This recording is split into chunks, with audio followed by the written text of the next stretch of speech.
Okay, so check this out.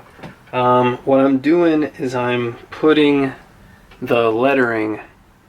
I'm going to color the letters in the instrument boxes. I guess you could say the control boxes. It says horn, passenger, you know, high, low, lights. I don't think you'll ever be able to see that.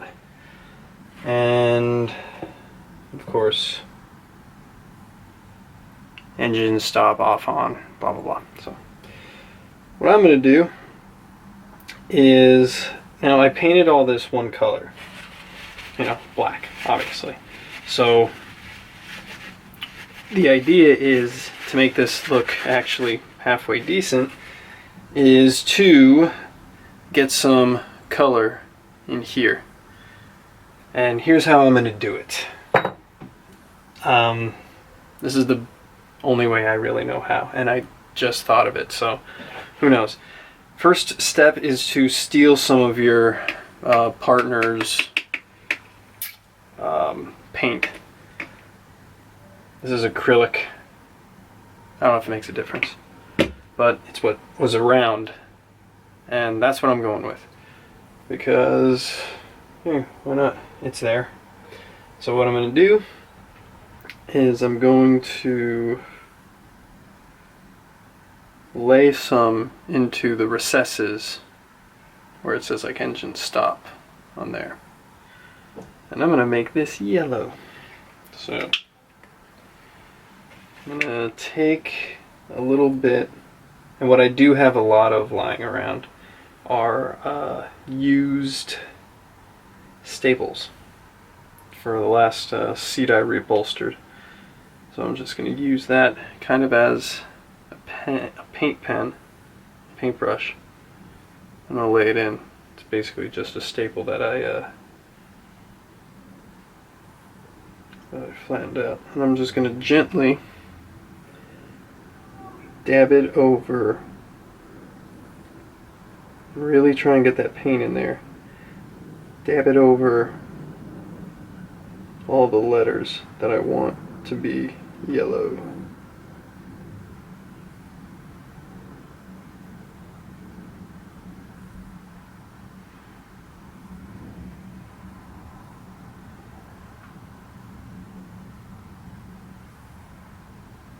There we go.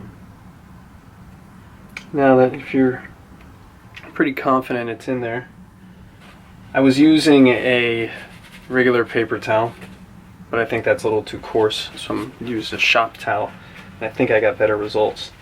And then just wipe it off.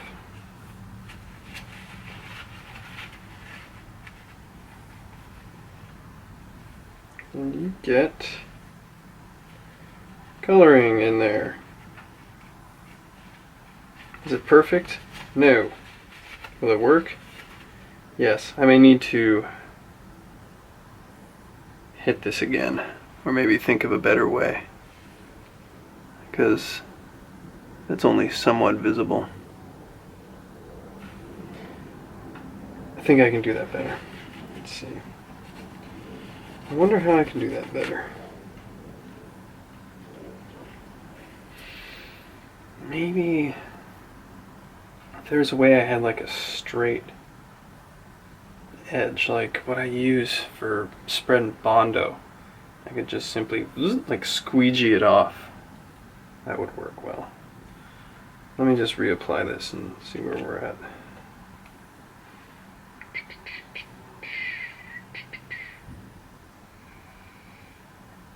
Maybe I should let it dry a little bit. No, I don't want to do that because then I'll have residue around the lettering. I don't want that at all.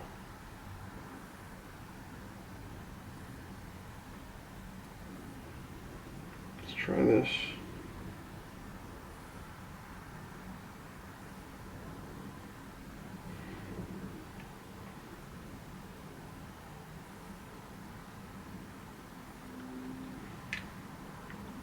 Now that's all plastered in there. Let's see what will happen if I take something straight and try and take this all off. I mean, that definitely helps a little bit.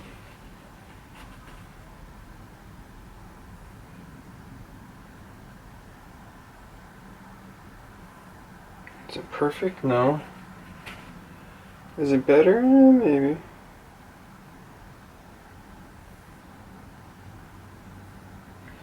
I still need to use a, maybe if I dab instead of swipe.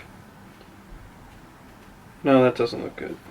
I have to like swipe it off like that.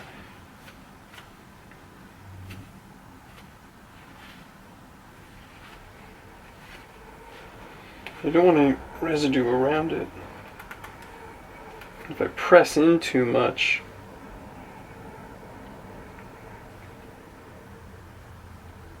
it just doesn't go right.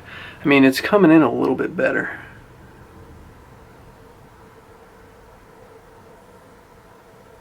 But I think I can do better than that. So let me work on my technique a little bit here. So this is looking much better, huh? So I think I got a way that works. First of all, press in. Don't just lay it on top. Press the paint into the letters. I was doing it anyways. I guess it's not self-explanatory. Lightly drag this over just to clear all the paint off of the letters, just very lightly. And every time this touches paint, you get another part. Another part. You're always using a clean part of your rag because otherwise it's going to streak. And it's going to catch little bits of yeah, it's going to catch it's going to basically smear all over this. So is it factory? No. Is it better than what it was? Yes. Now, I don't know how long this acrylic paint takes to dry, but it should be good enough. So I'll show you the finished product, but I gotta do, you know, the rest of this one. Lights off on, lights high low, and horn and passenger. So pretty much everything's gonna be either yellow or red, because I'm pretty sure that's how it came from the factory from Kawasaki. So this little experiment is working pretty good. You know, I didn't expect this to be perfect, but you know, I just wanted it to work a little bit better than just being like, oh, I'm just gonna paint the whole thing black and leave it and never touch it again. Yeah, this is much better. Shows I care. At least half-assed care. Okay, we are done with the lettering. And I got better. I got better at it. As you can see, what? It's looking pretty good. So, I mean, does it look factory? Like, could it pass as like an unrestored part? Hell no. But, you know, does it look good? Yeah, I think so. Does it look better than stock? Or like, does it look better than what it was before? Like just all black? Oh yeah, it absolutely does. Now, this stuff is gonna dry pretty quickly. And I'm not too concerned about it weathering. Mainly because, you know, it's gonna be very hard for something to get in there and scratch it up.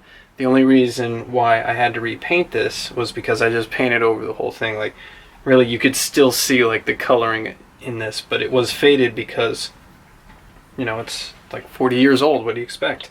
So this stuff is going to hold up pretty well to the elements and all that stuff. At least I hope it does, because if it doesn't, then I'm going to be sad. But I'm pretty sure it will. I'm fairly happy with that result. So what I'm going to do is reassemble all of these electronics, because, you know, I'm sick of having all this little screws and crap like lying around my bench that, frankly, I'm surprised haven't been knocked over yet. So I'm gonna reassemble these guys. So I'm not gonna show reassembly because that's super tedious. Like that would have stopped me before. Still show you everything, but the only thing I'm really gonna do is I'm gonna take a lot of time to clean up stuff like this bracket that's like all rusty and corroded, and put a lot of dielectric grease on everything so that, you know, everything conducts well and is protected for another 40 years. And that's it. I'm just gonna put all this stuff back together. I'm pretty happy with the results. So I'm pretty sure that the bike is still a KZ400, but for sure the front and rear wheels are from a KZ440, because check this out. This is a parts fiche, parts diagram for the KZ440 front brake. Are you serious? Come on, buddy, you can do it. You can do it. Whatever, take my word for it. So this is from a KZ440. I think the rear, well, no, the rear wheel was definitely a 79-400, but this front brake setup, where it's in one piece like this, and has this little guy on the side here, that's definitely a KZ440, specifically 1980.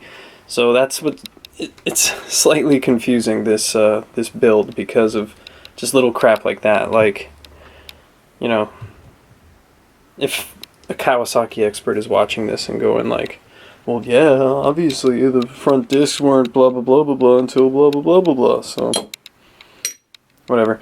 After looking at this again, I'm gonna go ahead and replace these brake pads in the front. They're probably pretty worn down, and I'm just gonna, you know, well, I don't know.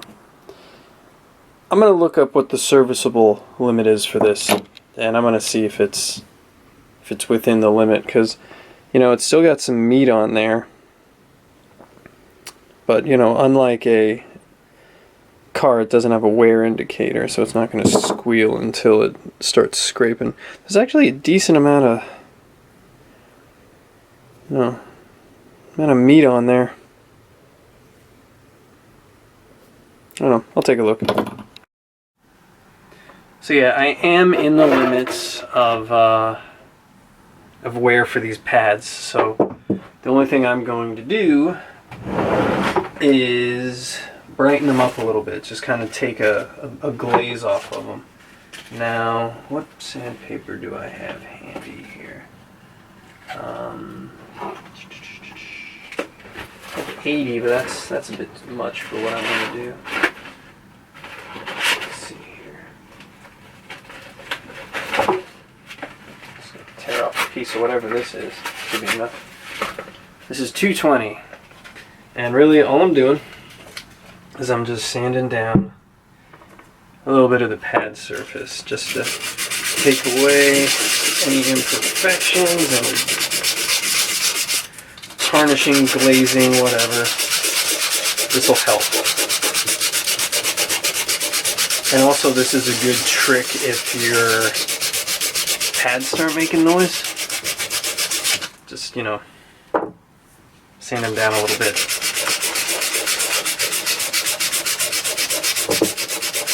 That should help out. But honestly, if your pads are making noise and you have to sand it down in order for them to stop making noise, you should probably get new pads. And by that I mean like better pads. Because in my experience with old bikes, there's not many manufacturers that make them. EBC, I've had good luck with them, but like someone like Vestra, their stuff just makes a lot of noise right out the box. And I found myself when I had an XJ650 and I commuted on it every day, it would basically go a month and then the brakes would start squealing like crazy, and it was just the pads. And for the XJ, I didn't have a whole lot of options. Because either get the Vestra off-brand pads, and you know, that are like $10 or pay $15, what an exorbitant price, to get actual Suzuki or what, XJ, Yamaha branded stuff. So I ponied up the, like, what, couple bucks to get it right and get the right stuff. And guess what? It stopped making noise. So get that all the way in there. Yeah, there's not a... The more I push this in, the more flush it gets. And actually, now that I've pushed this in all the way, I definitely need new pads. Look at that. It's completely flush with the surface. This needs to be sticking out a little bit. It's completely flush. Okay, I'll get new pads. I mean, they're like $10. Like, what am I whinging over here? I think it's just because I want to do something today, and you know, while I'm waiting on those stupid tires, I want to do stuff, you know, and I want to put the brake back together, but I guess that's not going to happen. Gotta wait for new pads. No big deal. And oh yeah, another thing just kind of annoying is when I ordered tires for the bike, I ordered tires for the 400, not the 440, so that's why I got the wrong size. But it's my stupidity, because all I needed to do was just walk downstairs and look at the tire size on the tires, and I would have known what to get. But instead I went off of, oh yeah, KZ400s, they get this tire. It was stupid. Lesson well learned.